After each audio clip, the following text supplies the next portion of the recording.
Ahoy and welcome to the channel. This is Project 56K, a Kotlin SAM class guided missile destroyer, or DDG.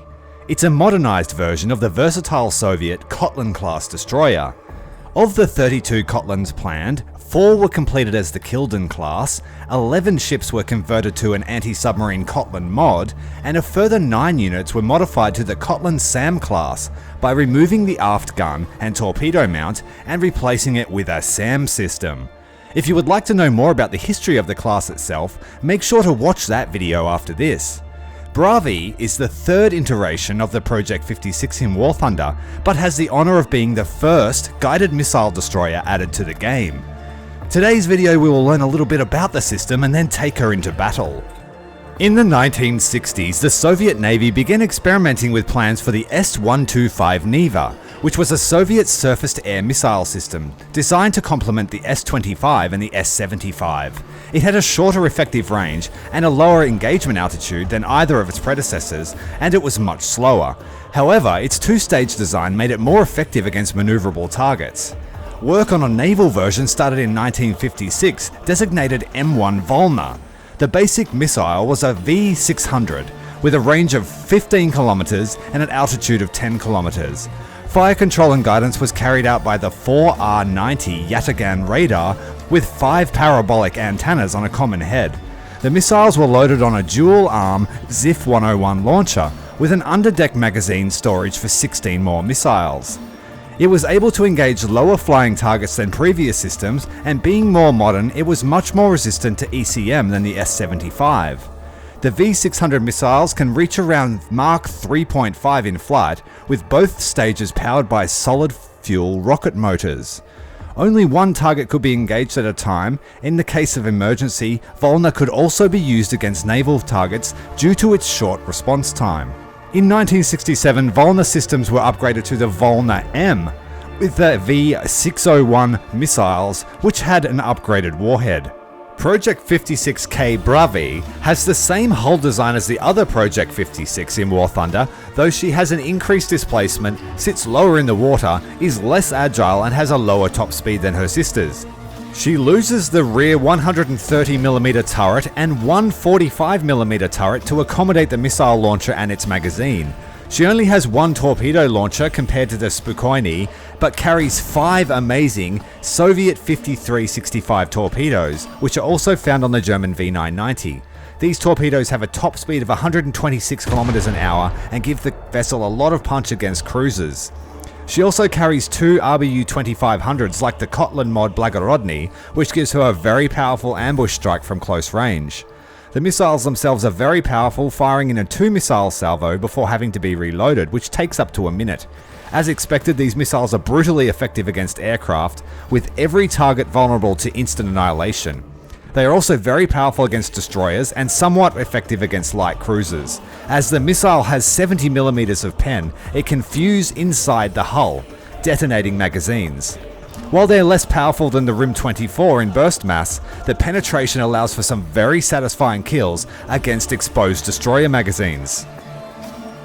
G'day guys, welcome to the channel. Today we're playing the Project 56K. I was grinding it out, but I was given a test drive, thanks you very much Gaijin. It is a fairly easy grind, only 120,000 RP compared to some of the other ships. That is not very much at all. I've had a few games in the Project 56K. It's a very fun ship, I enjoyed it. It's basically killed naval CAS though. There hasn't been a single aircraft that spawned that survived more than 30 seconds. Yeah, so it's going to be interesting to see how that plays out. She's very good against destroyers. If you manage to hit the right spots on a destroyer, you can pop them in one hit. The missiles themselves seem to be very powerful. They penetrate the tip of the missile and then detonate. So they generally only destroy exactly what they hit. Waiting for the battle, usual 1 minute wait time because we use 3 different servers.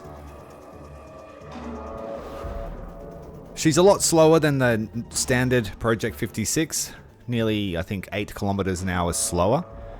And we're on New Zealand Cape, one of the better maps for destroyer combat. Now the ship is fairly well placed at 5.3. I think that was a good choice in battle rating. She is definitely not a gun brawler. You only have 2 guns and you've got to really see them as self-defense. You have 2 missile salvos and the RBU 2500. So she's got lots of versatile weaponry. And a lot, what some people may not realize, and it's sort of got overlooked because the missile system is the most important thing, but the torpedoes on this ship are amazing. It's got the same torpedoes as the V990. So they travel very, very fast. We've got a missile out on this destroyer. See, we've penetrated through the hull and destroyed the pump room and the ready elevator. The best way to avoid damage from these missiles is to bow tank them, because although they penetrate, they don't penetrate very far. And so the best targets to choose when you're in this ship are ships that are broadside to you and lets you pick the modules off. We're going to head up towards the alpha point. We have a 1-minute reload between each of the missiles. Got an Akizuki off to the starboard side. Got about 4 destroyers to fight here. We are now taking fire, so we're going to slow down a little. Now the SAM launcher has excellent fire angles. There's only a small, probably 40 degrees that it can't fire off to a head. So if you take a zigzag fashion towards your enemy, you can be launching SAMs at them all day. The ship is able to control 2 missiles at a time as well because of the new multi-missile feature.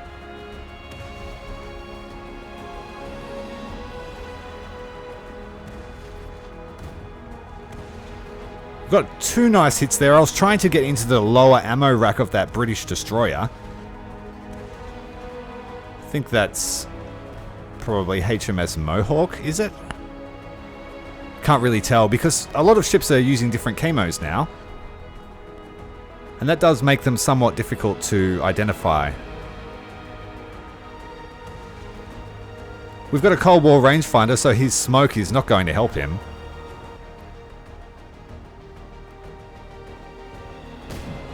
Having 18 missiles and a 1-minute reload, it's got a fairly balanced rate of fire, I think. Though I am a little bit disappointed you don't get to see the reloading animation on the back. That would be really cool to see. Looks like our missile detonated prematurely that time, for whatever reason. I'm going to take this porter out who's putting effective high explosive fire onto us. We're starting to flood. Trying to hit the rear ammo rack, and we have successfully penetrated and detonated his ship. So there's an example of how powerful it can be against a broadside destroyer. We've taken a couple of hits, but nothing really substantial. We lost our torpedo bays.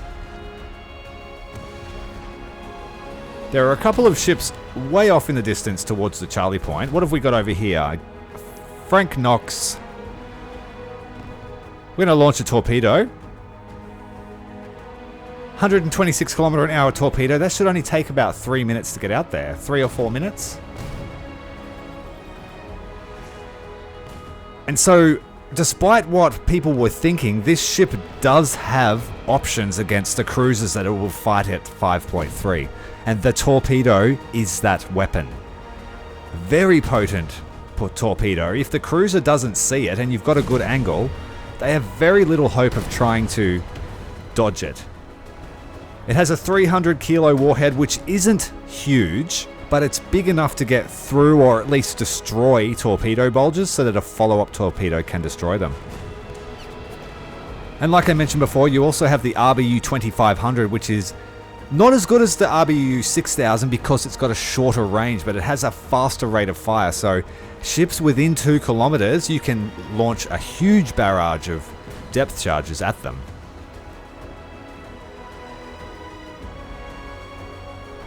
And the fact that this weapon could be used against surface targets makes me feel better about using it. Oh, we've detonated the Frank Knox.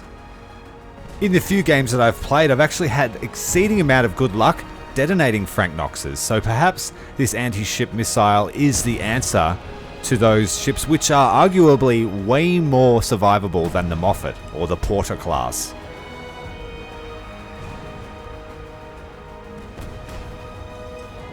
Going to try and hit this destroyer at the back, but looks like the Admiral Hipper has blocked that shot. That missile looks to have taken out his torpedo defenses. So I will keep that in mind. The warhead is large enough. Now, there is one discrepancy that I noticed, that the missile is the V600. And that had a 60 kilo high explosive warhead. And in the unit stat card, or the weapon stat card, it says it's the V600P. I know that the V601 had a 33 kilo warhead and an extra 4,500 shards for shrapnel when it detonated. And from what I've seen on the X-ray when the missile strikes... Oh, we've got torpedoes! Torpedoes! Oh, no! Too busy monologuing. Okay, we're going to hit the brakes. Hit the brakes. Full back. We need to slow down to stop this flooding. We've got the repair crews trying to stop the breach. Oh, we've managed to get the flooding under control at 4%. So we very well nearly died. Not paying a lot of attention. As I was saying, the missile, the upgraded, the V601, has 4,500 fragments for destruction of aircraft. And from what I've seen of the X-ray, when the missile hits, it has heaps of fragments. Splinters go everywhere. So if anyone knows exactly what the difference is for the V600P, is that a modernized version of the base missile? If you could let me know in the comments, that'd be fantastic. I did search, but there wasn't a lot of information on that missile itself. And we're going to use the main weapon here, trying to get this very resilient destroyer. Normally these British destroyers are very easy to pop, but it seems that his ammo is sitting right on the waterline, as you can see on his X-ray. So it's proving hard to get. So we're going to ram ourselves up against the cliffs here to give ourselves a little bit of a reprieve. We did very well nearly lose the ship just a moment ago. Fortunately, only one of those torpedoes managed to hit us, despite being so many of them.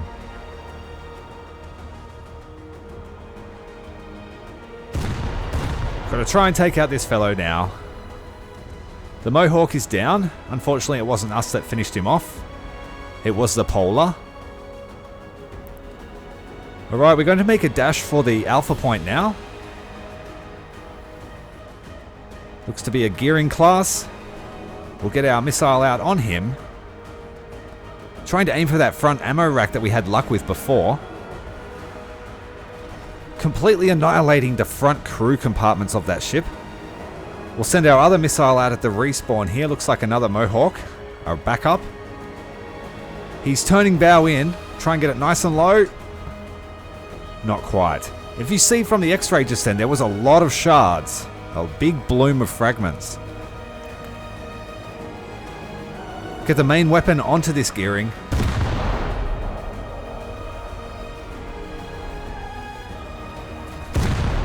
Main weapon onto the Mohawk. Trying to keep both of the targets busy. No free lunches. We are at a very, very low crew, so we're at extreme risk here, but we have now captured the point, so that gives us a chance to reload some of the missiles that we've been using. I did experiment with firing one missile at a time, trying to have one tube reload, but that's not the case. They work in a magazine fashion and you have to use both. So we're just hiding in our own smoke screen to try and avoid dying. We are on fire, we're reversing back up through our own smoke, trying to take advantage of our Cold War rangefinder. He hopefully will lose sight of us. We're also reloading our torpedoes as well. We've just had a hit on the Admiral Hipper. I think we hit him with one of our torpedoes.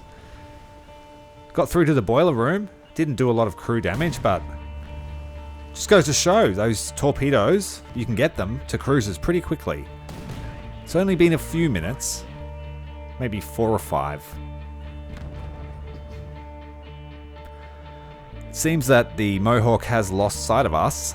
We're going to try and turn around. Our friendly Akizuki there dropping smokescreen to assist us. Unfortunately, I think he has perished. I'm going to fire a missile through the smoke in the hopes of finishing off this guy here. Another solid hit, get the second missile out. Oh no, it's detonated midair. I've noticed that it sometimes, for whatever reason, will detonate, and it seems to detonate over capture points, and also those fishing boats that just sit there as decorations. That's just what I've noticed. It might not actually be a thing, but yeah, they're the things that I'm correlating with it. Okay, we managed to get taken out, unfortunately. No success, but we've got our respawn, the backup. Fresh batch of missiles to get them out. And see, it's crossed. See there, it crossed the capture point and detonated. I don't know if that's just me. Let's see if it happens again.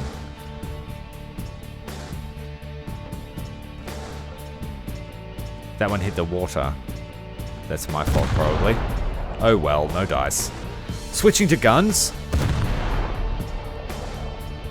The Russian semi-armor piercing rounds are very powerful, so even just a couple of guns are enough to detonate some ships. You just don't have the weight of firepower to actually contest a gunfight with a destroyer. Definitely enough firepower to deal with frigates still. But at 5.3 you generally don't see many frigates anymore, except in a full down tier.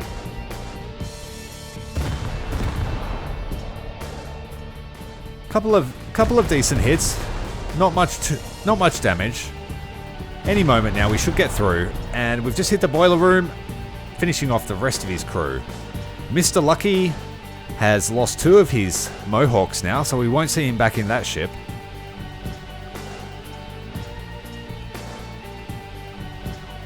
And I also had to turn off the voice lines because they were glitching out really hard, just calling out ranges non-stop. It was driving me mental. We have a target sighted up, radar target on the scope. Get out the missile. I get to show you this in action.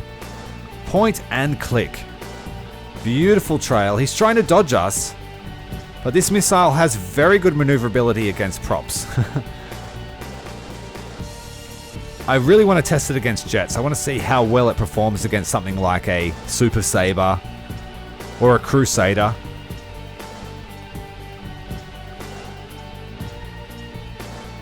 We're going to send out another spread of torpedoes towards Mr. Hipper out here.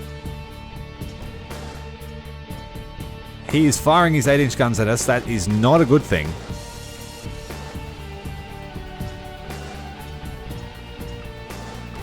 Taking our time, launching them over, say, 15 seconds or so. They should all intersect. And if he continues moving at that pace, they should hit. We've taken a very big hit to our starboard engine. We need to turn towards this.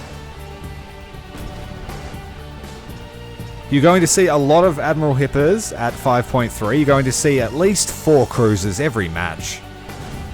So be ready to fight them, or be ready to hide from them. You can still be very aggressive in this destroyer. You just need to be very mindful of what you're doing. And its ability to project damage to so many different targets is really exciting. I guess the most disappointing thing about the addition of this ship and anti-ship missiles is currently there is no answer to this. So once everyone gets one, it's going to be interesting to see how battles play out when there's, say, 6 of them in a battle on each team. I think Gaijin will then need to prioritize things like CWIS, close-in weapon systems, the ability to track, chaff, and that sort of thing. That's going to be the natural progression. I'm a little bit sad that they didn't implement a counterpart to this ship, an American counterpart, say like the Charles F. Adams. but maybe that'll come next patch, we'll see. Reversing into our smoke, pointing your nose at the enemy, hitting full stop, hitting full reverse, and then dropping the smoke screen when you're at motion is a very reliable tactic to get away from sustained bombardment. Fairly easy thing to do. A lot of players don't have a lot of patience, so they'll quickly reacquire a different target.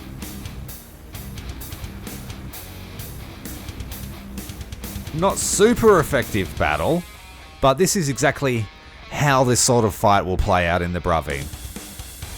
Push hard on the destroyers, try and maintain supremacy, and then when they come back in their CAS, swat them out of the air. Use your torpedo. Oh, we've got a coastal target. Now, I haven't used one of these against a coastal boat yet, so this is our first kill, perhaps.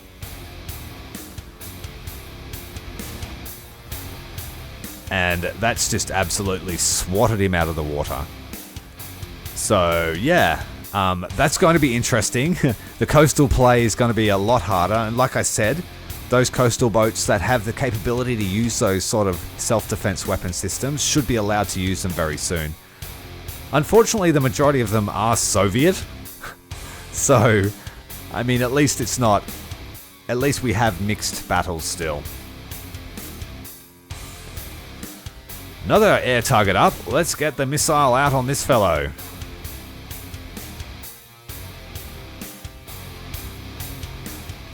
Load it up. Fire. 1001, 1002, 1003, 1004, 1005, 1006, 1007, 1008, 1009. Nearly 10 seconds. So when you spawn in an aircraft, you've got about 10 to 15 seconds to hit the deck. If you know there's a Braviy in the battle. And our torpedoes have hit home. And so, see, there is an example. We've managed to kill one of every target type in the Braviy. We've gone right to the top of the leaderboards and we now have 12,000 damage. So yeah, this ship is going to play a little bit like a Japanese destroyer meta, as well as defining its own meta. I hope you've enjoyed this video, guys. I love this new ship and I can't wait to see more. Make sure to leave a like and I'll see you next time. Commander Tyrael, out.